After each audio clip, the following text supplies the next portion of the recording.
നല്ല ടേസ്റ്റി ആയിട്ടുള്ള പഴങ്കഞ്ഞി നമുക്കൊന്ന് ട്രൈ ചെയ്യാം.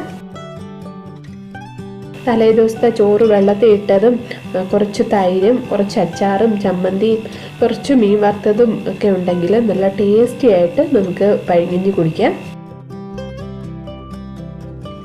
വളരെ ഹെൽത്തിയും നല്ല ടേസ്റ്റി ആയിട്ടുള്ള പഴങ്കഞ്ഞി വളരെ ഈസിയാണ് നമുക്ക് ഉണ്ടാക്കാനായിട്ട്. അപ്പോൾ എങ്ങനെ ഉണ്ടാക്കുന്നതെന്ന് നോക്കാം.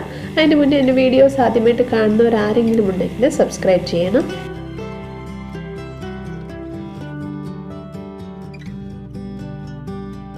എല്ലാവർക്കും അറിയുന്നതായിരിക്കും, എന്നാലും അറിയാത്തവർക്ക് വേണ്ടിയാണ് നമ്മൾ തയ്യാറാക്കുന്നത്. വളരെ പെട്ടെന്നൊന്ന് തയ്യാറാക്കാം. അതിനായിട്ട് ആവശ്യമുള്ള ചോറ് മൺചട്ടി ഉണ്ടെങ്കിൽ മൺചട്ടിയിലേക്ക് ഇടാം. ഞാനിപ്പോൾ എനിക്ക് വലിയ മൺചട്ടി ആയ കാരണം ഞാൻ വേറൊരു പാത്രത്തിലേക്കാണ് ഇട്ടിരിക്കുന്നത്. ഇനി ഇതിലേക്ക് അല്പം